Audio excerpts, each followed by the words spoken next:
어? 예.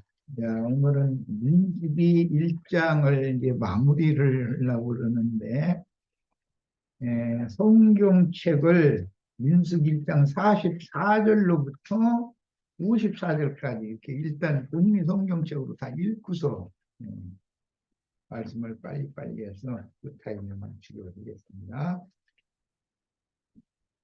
민수기 1장 44절부터 54절까지예요.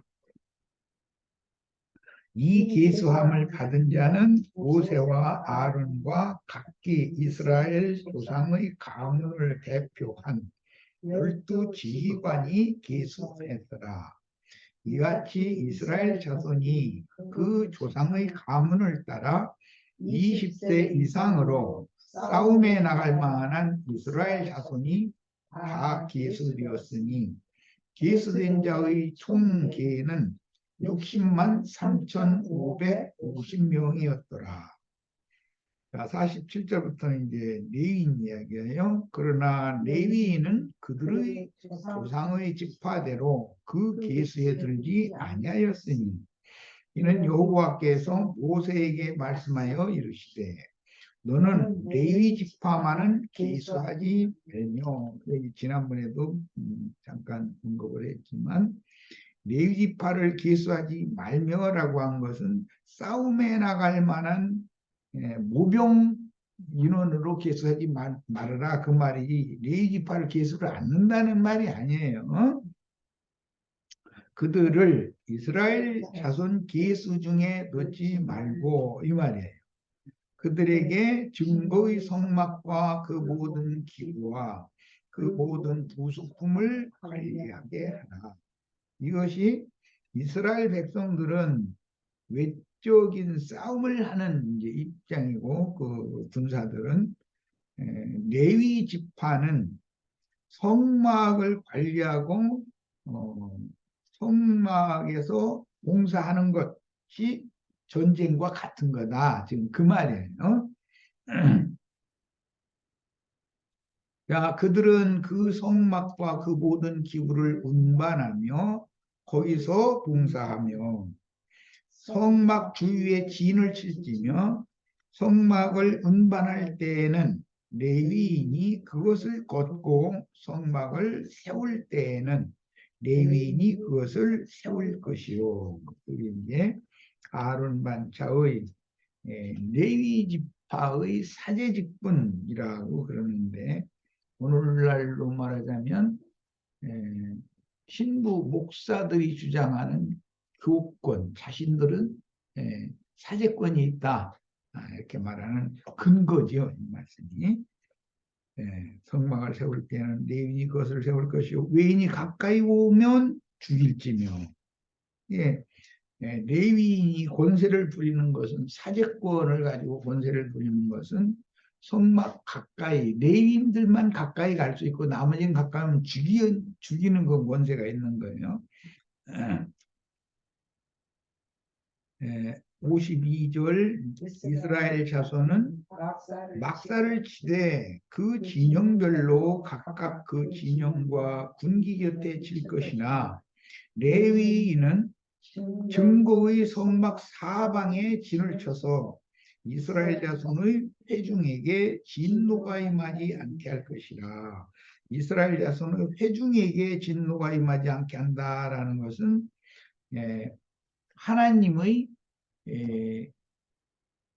율법을 범하는 이스라엘을 이제 하나님이 노하시면 율법대로 하자면 다 죽일 건데, 그 성막 주위를 레위인이 이렇게 에워싸고 있기 때문에 이스라엘을 보호하는 그런 면도 있다는 것이죠. 한 면에서는 진노가 임하지 않게 할 것이라. 레위인은 증거의 성막에 대한 책임을 지킬지니라 하셨습니다.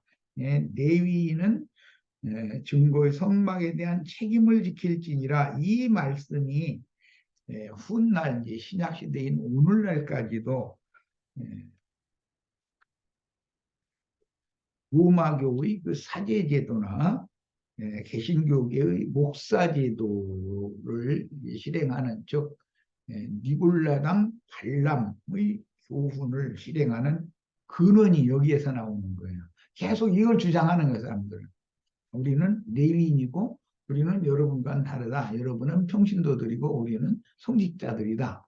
자꾸 이렇게 말하는 거죠. 그다음에 이스라엘 자손이 그대로 행하되 여호와께서 모세에게 명령하신 대로 행하였더라. 그랬어요. 자, 이제 자료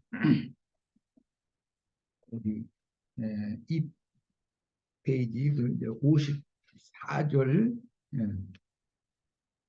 1장 54절 이스라엘 자손이 그대로 행하되 여호와께서 모세에게 명령하신 대로 행하였더라. 여호와께서 명령하신 대로 행하였더라라는 말은 특별한 교권, 사제권을 주장하게 하는 근거가 여기에서 있는 거예요. 그런데 구약 시대에는 신약 성경에서 주님이 다 이루신 율법을 완전케 하신 세법을 지켜야 함에도 구약 시대의 이런 율법 규례를 신약 시대까지도 가지고 와가지고 우리는 성직자고 여러분은 평신도다. 그러니까 여러분은 세상에 나와서 이르라고 우리는 세상에 나와서 이르면 안 되는 거고 절대로. 왜냐하면 이 레위인들은 성막 밖으로 나가면 안 되는 거였었기 때문에 이제 그런 걸 자꾸 주장을 하고 그러다 보니 당연히 11조 헌물을 강요할 수밖에 없게 되는 것이죠. 그래서 니골라당 제도, 니골라당의 제도를 행하면 당연히 그들이 발람의 그 교훈이나 발람의 교훈을 행하지 않을 수가 없는 거예요. 그들 또 먹고 살아야 되니까 이제 이런 것이 폐단이 되어져 가지고 사람이 온전케 되어진 과정을 하나님 손에 의해서 거쳐보지 않은 사람들이 그런 교리적인 성직자 제도, 즉 사제권, 교권이라고 말하는 이 사제권을 주장하다 보니까 그게 그들의 직업이라는 의식이 생기고 그 사람들은 세상에 나가서 일을 하면 안 되는 것이고 이제 이런 불합리한 모든 면들이 생기게 된 것인데 오늘은 그 면을 간략간략하게 살펴볼 거예요. 레위 지파는 병역 의무로부터 면제되었는데 그들은 하나님께 성별되어 하나님의 임재처소인 성막을 호위하며 또한 그곳에서 진행되는 제반 업무, 그곳에서 진행되는 제반 업무라는 건 제사를 행하는 업무를 레위인들이 동맡아서 한다는 것이죠. 이스라엘 백성들은 그냥 재물 끌어다 레위인에게 넘겨주는 것이 끝나는 거예요. 실제로 행하는 건 레위인이 하는 거죠. 이런 제도가 주님께서 그 불합리한 그런 것을 폐하시고 모든 사람이 하나님의 영광 앞에 나갈 수 있도록 새롭고 산 길을 열어놓으셨지만 그것을 부정하게 되는 결과가 온 거죠. 이제 구약 시대의 이런 예법을 신약 시대까지 행하려고 하는 것은 여기서는 괴리가 생기지 않을 수가 없는 것이죠. 주님께서는 이 아론 반차의 이 사제권 제도, 교권 제도를 폐버리고 원래 하나님이 생각하시고 있었던 멜기세덱 반차를 회복시키려는 것이 하나님의 뜻인데 그 사람들은 하나님의 그 영적 대제사장권이나 영적 제사장권에 대해서 영적 사제들에 대해서 관심이 없는 거예요. 이 특징이 아론 반차라는 것은 왕은 아니잖아요. 멜기세덱 반차는 왕이면서 살렘 왕이면서 하나님의 제사장이란 말이에요. 그러니까 레위인들은 항상 자기들의 그 사제권, 제사장권만을 주장을 하려고 그러고 예수님이 왕이고 우리는 제사장이다. 이런 식으로 갖다가 이제 교리를 만들어 가지고 사람들에게 계속해서 세뇌를 시키니까 이제 시간이 지나면 그게 당연한 것이 되어버리는 거예요. 성경이 어떻게 됐느냐라는 것은 하나님이 예수님이 왜 세상에 오셔서 율법으로는 아무것도 온전케 할 수 없기 때문에 율법을 다 이루어서 완전케 하신 다음에 내가 다 이뤘다 하시고 나서 영이 되어서 오셔가지고 모든 믿는 이들을 왕이며 제사장 것을 할 수 있는 왕 같은 제사장으로 멜기세덱 반차를 회복을 해줘도 왕은 예수님이 하시고 우리는 제사장 하게 놔두고 나머지 평균도 오게 이대로 하자는 것이 그게 오늘날까지 이어지기 때문에 주님께서 십자가에서 대속물로 죽임당한 것이 다 무효가 되게 한다. 이게 이제 나는 말씀 전할 때 그런 중간 계급에 관한 어떤 사고에서 벗어나지 못한 신부나 목사들이 그 중간 계층을 치워버려야 모든 사람들이 직접 하나님의 영광 앞에 나가는 새롭고 산 길을 다 열어놓으셨으니까 거기로 다 나갈 수 있게 되는 건데 그 일을 위해서 예수님이 오셔서 죽임을 당한 건데 예수님이 죽임 당한 것이 다 무효가 되게 한다 이래요. 신부와 목사라는 사람들이 이 점이 얼마나 중요한 문제인지를 오늘 이제 살펴보는 거예요. 훗날 주님은 차별 없이 모든 믿는 자들에게 하나님의 임재, 하나님의 영광 앞으로 나아갈 수 있는 새롭고 산 길을 열어주려고 아무것도 완전케 할 수 없는 율법의 저주를 피하고 완전케 하시는 거예요. 예수님이 이 세상에 오신 율법을 무조건 폐하는 것이 아니죠. 완전케 해서 개혁하는 것이지. 네? 그래서 새법 곧 그리스도 율법인 생명의 법으로 멜기세덱 반차를 회복하셨으니 모든 믿는 이들에게 동일하게 적용되는 복음의 능력이다. 이제 이 말씀의 그 감춰진 비밀을 간직한 사람이 아니면 장로 노릇, 즉 양무리를 가르치는 자 노릇 안 된다. 장로는 믿음의 비밀을 간직한 자라야 한다 그랬는데 무엇을 믿어야 되느냐? 아론 반차를 폐하고 멜기세덱 반차를 세웠기 때문에 주님을 섬기는 봉사 직분이라는 것은 모든 믿는 이가 다 행해야 되는 일인 것이고 그들이 그 일을 잘 할 수 있도록 돕는 일을 각 성의 교회들을 세우고 교회들마다 장로들을 세워서 장로들은 그것을 가르치고 도와줘야 된단 말이에요. 그러니까 장로들이 무슨 권리 주장을 하는 것은 없어. 레위인들처럼 율법제도처럼 뭘 권리 주장을 하는 게 없잖아요. 장로들은 약물의 본이 되어져야 된다. 다 이렇게 돼 있지. 그런데 그런 말씀에 대해서는 무시하는 거지. 뭐 한마디로 말해서 말씀을 무시해버려. 대속물이 되어 자신의 한 몸을 단번에 들여서 율법의 모든 요구를 이루신 주님의 십자가를 무효가 되게 하려는 마귀의 사자들이 광명의 전사로 가정하여 많이 세상에 보냄을 받아 진리를 회방하는데 그런 발람과 니골라당 즉 레위인들의 특별한 사제권, 교권을 주장하는 사람들이 빛의 천사의 모습으로 나타나서 사람들 위해서 군림할 수가 있는 것이지 나도 여러분과 똑같은 죄인 중에서 은혜를 입은 한 사람일 뿐이다 이렇게 말하면 그 양무리들이 그 사람을 신임을 않는다고 느낀다는 것이죠. 그러니까 이게 바울 사도는 그러니까 자기는 죄인 중에서도 괴수다 이렇게까지 말하는데 신부님이나 목사님은 자기는 거룩한 사람인 것처럼 이렇게 그게 다 위선이잖아. 하나님이 왜 그 사람들의 속을 모르겠어.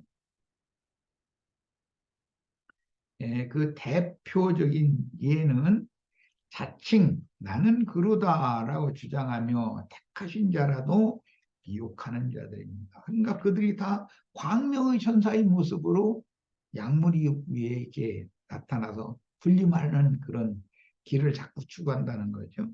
저 가라지들인 악한 자의 아들들만이 아니라 소위 한 번 구원은 영원한 구원이라느니 죄의 사함과 거듭남을 통해서 영의 구원만 받으면 과거, 현재, 미래의 죄까지 다 주님이 단번에 다 죄를 없이 했다. 그 말을 주님이 세상 죄를 지고 갔다. 그 말은 죄를 없이 하셨다. 그 말인데 이 말은 세상의 모든 죄를 심판했다는 말인 것이지 죄가 없어졌다는 게 아니잖아. 세상에 도둑놈도 있고 강도도 있고 뭐 여전히 똑같은데 뭐 예수님 오시기 전이나 후나 뭐가 달라. 그러니까 근데 이제 그 사람들은 그런 것 때문에 세상에 죄가 없다고 주장하지만 그게 거짓말이라는 거예요. 세상에 바깥 세상 사람들한테만 죄가 있는 게 아니라 사제들 자신, 목사들 자신도 자신의 양심에 하나님의 말씀의 빛을 이렇게 반사해서 비춰서 보면 자신 속에 죄가 가득하잖아. 그런데 그걸 자꾸 속이려고 해서야 되냐 이런 말이에요.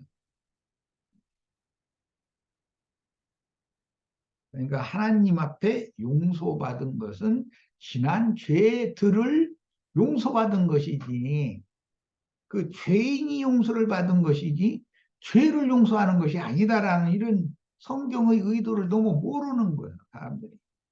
기독교인들도 다 죄사함 받았다, 죄사함 받았다 이랬다니까 그냥 죄사함 받았으니까 죄가 없다 이제 이 말로 통해버리는 거야. 범죄한 범죄들에 대해서는 회개하고 돌이킨 사람 용서를 받지만 죄는 예수가 죄가 되어져 가지고 십자가에서 심판을 받으심으로 죄를 심판했다는 말이지. 그러니까 예수님은 그렇게 하셨지만 이제 그걸 믿음으로 나에게 적용을 해야지. 그래서 내 속에 내 육체 속에 있는 죄와 성령으로 거듭난 영이 이제 내 자신이 싸워서 이기게 하시려고 주님이 이기게 하는 영을 부어주신단 말이에요. 싸워서 이기게 하는 이것이 이스라엘의 전쟁 이야기단 말이에요. 그런데 이런 민수기의 전쟁 이야기에 대해서는 개념이 없어 전혀. 그러니까 이게 이제 복음이 완전히 이제 뭐라고 말해 혼잡해지고 엉망이 되는 거죠. 마태복음 18장 21절로 35절에는 1만 달란트를 탕감받았으나 취소하고 스스로 다 갚기 전에는 옥에서 나올 수 없는 자에 대한 비유도 있고 마태복음 8장 12절에는 나라의 본자손들은 천국에서 쫓겨나고 그 나라의 열매를 맺는 자들이 받을 것이다 라는 그런 말씀도 있고 마태복음 22장 13절에는 혼인잔치에 참여를 했는데 예복을 입지 않고 그렇다고 옷 안 입고 참석한 건 아닐 거 아니야. 위선의 옷을 입고 이렇게 유대교 제사장 그런 모습으로 갔다 이 말이지. 목사 뭐 신부 이런 그, 그 뭐라 그런가 명성 그런 것을 이렇게 가면으로 덧입고 호인잔치에 갔는데 수족을 결박해 가지고 화가로 오던데 쫓겨났다고 돼 있잖아. 그러면 그런 말씀도 있으면 생각을 해봐야 된다 이거예요. 자신들이 한 번 받은 구원은 그냥 영원한 구원이고 과거의 죄도 없어졌고 현재의 죄도 없고 앞으로 죄를 져도 이제 그건 죄가 아니다 뭐 이런 식이 되면 이건 큰일 나는 거죠. 뭐. 시편 69편 21절로 28절 그들이 쓸개를 나의 음식물로 주며 목마를 때 초를 마시게 하여 싸우니 그들의 밥상이 올무가 되게 하시며 그들의 평안이 돛이 되게 하소서. 그들의 눈이 어두워 보지 못하게 하시며 그들의 허리가 항상 떨리게 하소서. 주의 분노를 그들의 위에 부으시며 주의 맹렬하신 노가 그들에게 미치게 하소서. 그들이 거처가 황폐하게 하시며 그들의 장막에 사는 자가 없게 하소서. 그러니까 예배당 오늘날의 표현대로 이 말씀을 표현을 하자면 예배당, 성당 사람 하나도 안 나오게 해주세요. 그 말이지 지금. 그들의 장막에 응? 사는 자가 없게 해달라고 했으니까 무릇 그들이 주께서 치신 자를 핍박하며 주께서 상하게 하신 자의 슬픔을 말하였사오니 그들의 죄악에 죄악을 더하사 주의 공의에 들어오지 못하게 하소서. 그들을 생명책에서 지우사 의인들과 함께 기록되지 말게 하소서. 그러니까 오히려 나는 어떠한 죄인가를 깨닫고 늘 주님 앞에 은혜를 구하는 그런 신앙인들은 생명책에서 지울 일이 없죠. 그런데 헛되이 자긍하는 이런 자들은 생명책에서 지워버린다는 거예요. 성경이 명확하게 이런 말씀이 있지만 그들은 한 번 구원은 영원한 구원이다. 안전하다. 이것을 강조를 하니까 이게 다 어디서부터 오느냐. 창세기에서 뱀이 하나님 말씀을 확 뒤집어 놓는 것 같은 거예요. 선악을 알게 하는 나무실과를 먹으면 하나님은 정령 죽으리라 그랬는데 뱀이 나중에 여자 보는 말은 아니라 결단코 죽지 아니하리라 하고 싹 뒤집어 버리잖아 지금. 말씀을 이렇게 뒤집어 버리는 짓이 이렇게 실행이 된다는 거예요. 그러니까 뱀이 누구냐면 사실은 신부님 목사님들인 거죠. 예수님 당시에는 유대교의 지도자들이 다 뱀들이고 독사들이었었죠. 이런 이치를 깨달아야 되는 거예요. 그러니까. 자, 계시록 3장 3절 5절 그러므로 네가 어떻게 받았으며 어떻게 들었는지 생각하고 지켜 얘기하라. 만일 읽히지 아니하면 내가 도둑같이 이르리니 주님께서 도둑같이 임하시겠다고 하신 것은 기독교인들이 주님의 재림의 날을 그렇게 기다리고 있지만 사실은 진짜로 믿는 이들에게 주님의 참 제자들에게는 이미 오셨죠. 그게 그들을 볼 수 없도록 온 거예요. 지금 현재 도둑같이 이르리니 어느 때 네게 이르렀지 네가 알지. 그 사람들은 주님은 이미 오셨는데 그 사람들은 주님이 아직 안 오셨기 때문에 언제 오실지 그 사람들은 모르게 돼 있다는 거예요.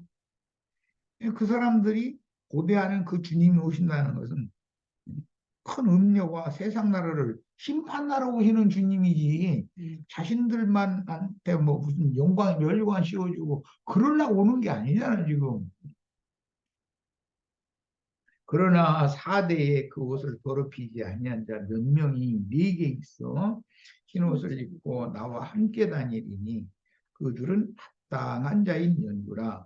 이기는 자는 이와 같이 흰 옷을 입을 것이요 내가 그 이름을 생명책에서 결코 지우지 아니하고 그 이름을 내 아버지 앞과 그의 천사들 앞에서 시인하리라 그랬어요. 예, 그러려면 그의 이름이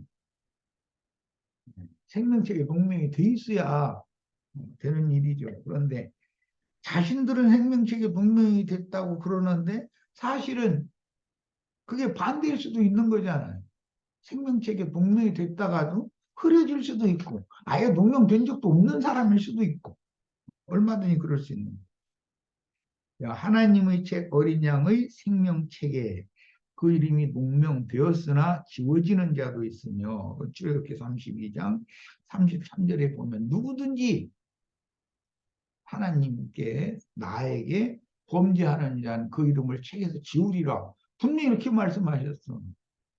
그런데 그 지워져야 되는 그런 중대한 죄를 저지르는 것은 소위 말하는 평신도들이 세상살이를 하면서 뭐 어, 범과들을 저지른 거, 끔결, 허물 이런 것보다 더 큰 영적인 죄를 지금 지고 있는 거거든, 사람들이. 그러나 이런 문제를 생각을 해야 돼. 사람들이 영적인 범죄는 훨씬 더 엄격하게 다룬다. 왜?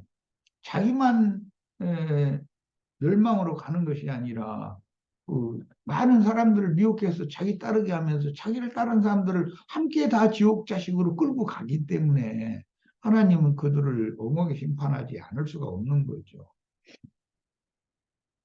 네. 이런 말씀을 보면 그 이름이 생명책에 한번 농명된 것으로 구원이 보장되는 것이 아니다라는 것을 성경을 보면 여러 부분에서 증거를 하고 있기 때문에 다 알 수 있는데 이상하게 그 사람들은 이런 부분을 일부러 안 가르치죠. 이름이 어린 양의 생명책에 농명이 됐던 사람도 지워질 수 있다. 구원 얻은 사람도 구원을 잃을 우려가 많다. 그러니까 끝까지 근신하고 정신 차리고 깨서 주인할 끝까지 달려갈 길을 마치고 믿음을 끝까지 지켜야 된다. 이렇게 가르쳐야 되는데 그냥 저 예배당에만 나오면 그냥 구원 받은 사람이다. 이런 식으로 하고 당신의 구원은 영원하고 완전하다. 이제 그러다가 그 사람이 저 예배당에 안 나오고 어느 날 보니까 딴 예배당에 간다 그러면 그 사람 구원 못 받은 사람이라 또 잃어버리고 다른 예배당 나가면 구원 못 받고 저한테 오면 구원 받고 이런 놈의 잣대가 어디가 있어. 말도 안 되는 소리지. 자, 그다음에 율법과 선지자의 때 세상 만민 중에서 택하여 불러내신 12지파가 자신들만이 선민이라고 자긍하다 꺾이고 그 자리에 이방인들이 접붙임을 받았을 때는 예수님이 초림으로 말미암아 이루어진 일이죠. 그런데 그들이 재림 주님을 그렇게 고대하지만 실제로 주님이 재림을 하시면 그 자긍하는 신약의 세상 교회 사람들을 잘라내버리고 인마진 이스라엘 12지파를 회복시키려고 오시는 것이니까 자신들은 심판하려고 오는 건데 그냥 주님 오시는 걸 그게 뭐 먼 하늘에 구름만 떠가도 혹시 주님이 저 구름 타고 오시나 싶어서 온다고 그러고 찬송이나 하고 앉았고 그러고 있으면 참 답답한 일이야 이게. 출애굽기 32장 25절로 29절 인용을 읽어봅니다.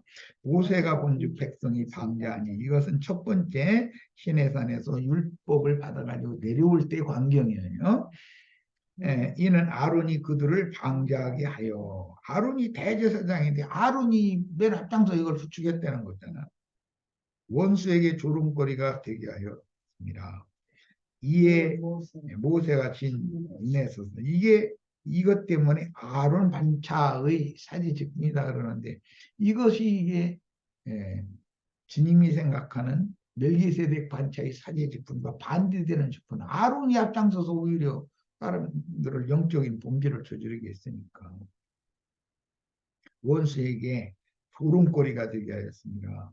이에 모세가 진문에 서서 이르되 누구든지 여호와의 편에 있는 자는 내게로 나오라 하매 레위 자손이 다 모여 그에게로 가느니라. 그런 걸 보면 그때 당시 아론이 앞장서서 이 일을 했음에도 아론과 같은 지파 사람이 그런 아론이 하는 것이 뭔가 저렇게 하면 안 되는다는 생각들을 아마 좀 했던 모양이지. 자신들도 아론이 하는 대로 앞장서서 막 레위인들이 그랬으면 레위인들이 칼 차고 앞에 나와서 우리가 죽이겠다 그렇게 묻을 거 아니야. 모세가 그들에게 이르되 이스라엘의 하나님 여호와께서 이렇게 말씀하시기를 너희는 각각 허리에 칼을 차고 신이인에서 중문까지 왕래하며 각 사람이 그 형제를 각 사람이 자기 친구를 각 사람이 자기의 이웃을 죽이라 하였느니라. 예, 죽이는 직분이에요. 이제 아론 반차라는 것은 죽이는 직분. 그 저기 레위인들 이제 성막을 에워싸고 하나님의 영광을 보호하는 직분을 행하는데도 외인이 가까이 오면 다 죽이라 그래. 이게 레위인들에게는 죽이는 직분이 맡겨져 있는 거예요. 생명나무 길을 막고 서서 자신도 들어가지 않고 들어가고자 하는 자들도 막는 자들의 화염검인 이제 이 화염검 이야기는 신약에 보면 주님께서 불과 성령과 불로 침례하시리라라는 말씀이 나왔죠. 그런데 성령 침례는 받아야 되지만 불 침례 받으면 안 되죠. 그런데 기독교인들은 불 침례해달라고 불러 이러고 있단 말이에요. 이게 진리에 대해서 얼마나 무지한 사람들이냐. 화염검이라는 것은 불칼이라는 말인 건데 불칼 맞아 죽는 것이 그들이 말하는 성령 받는 거잖아. 불성령. 응? 자, 현세 교계 지도자들의 조직이나 교리에 대한 실현이니 전사들이 소지한 성령은 예리한 검인 진리의 말씀으로 무장하는 것과 대조된다. 성령의 검으로 주님의 증인들은 장비를 하고 성령의 검으로 화염검 가지고 함부로 휘두르는 자들을 대적해서 이기라는 것이 전쟁인 것인데 화염검을 가진 자들을 그들에 의해서 불성령 받는다고 뭐 그냥 불 받아라 성령 받아라 이래서 하는데 사실은 그게 지옥불에 들어가는 그런 이 검이라는 것은 말씀을 말하는 거거든. 사람들의 영혼을 그릇 가르쳐서 지옥불에 떨어지게 하는 그 칼이 화염검으로 상징이 됐잖아. 성령의 검, 진리의 말씀이라는 것과 이게 의도적으로 성경이 대비하는 것이잖아요. 레위 자손이 모세의 말대로 행함에 이날에 백성 중에 3,000명가량이 죽임을 당하니라. 모세가 이르되 각 사람이 자기 아들과 자기 형제를 쳤으니 오늘 여호와께 헌신하게 되었느니라. 죽인 것 때문에 헌신하게 됐어.